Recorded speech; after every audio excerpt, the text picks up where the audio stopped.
Ang Semana Santa ay isang mahalagang bahagi ng tradisyong Kristiyano kung saan inaalala ang pagdurusa, pagkamatay at muling pagkabuhay ni Hesukristo. Bahagi ng linggong ito ang tinatawag na Black Saturday o Sabado de Gloria, isang araw na may kakaibang katahimikan at bugso ng pagninilay. Ngunit sa kabila ng tinatawag nitong black o itim, ang tunay na kahulugan ng araw na ito ay mas malalim kaysa sa literal na kulay.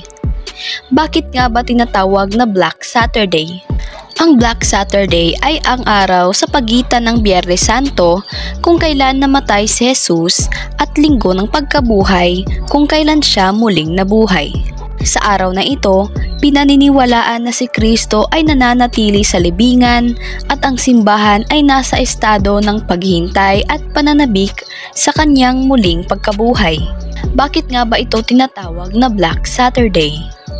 Ang salitang black ay sumasagisag sa kalungkutan, katahimikan at pagluluksa. Sa paniniwala ng mga Kristiyano, ito ang araw na tila wala si Kristo sa mundo. Kaya't ang simbahan ay tahimik, walang misa ng karaniwang anyo, at tila nagluluksa ang buong kalikasan. Sa ilang tradisyon, itinuturing din ito bilang araw ng kadiliman sa espiritual na aspeto. Isang araw ng pagninilay, paghintay at pananabik sa liwanag ng muling pagkabuhay. Sa mga Katolikong simbahan, walang misa ng Eucharistia sa umaga ng Sabado de Gloria. Ngunit sa gabi idinaraos ang Easter Vigil o isang mahalagang misa na ginaganap upang salubungin ang muling pagkabuhay ni Kristo. Sa ilang kultura, ito rin ang araw ng katahimikan at pag-iwas sa kasayahan bilang paggalang sa mga huling sandali ni Jesus sa kanyang libingan.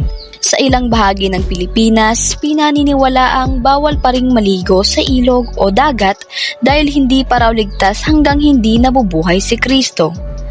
Tahimik ang mga tahanan at hindi pa rin pinapatugtog ang mga musika o nagsasaya. At sa ilang mga komunidad, nagsusunog ng lumang damit o basura bilang simbolo ng pag-iwan sa lumang buhay o kasalanan. Ang Black Saturday ay higit pa sa isang araw ng pagluluksa.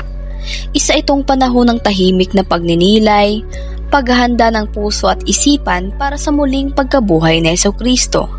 Bagamat tinatawag itong black dahil sa katahimikan at kalungkutan, ito rin ay simbolo ng panibagong pag-asa, ang pag-asa ng liwanag pagkatapos ng kadiliman.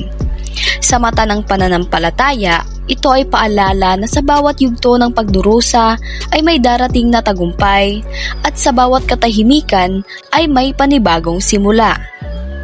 Kaya't sa paggunita natin ng Black Saturday, naway ating damhin ang tunay na diwa nito, ang pag-asa sa gitna ng katahimikan at ang pananampalataya sa kabila ng kadiliman.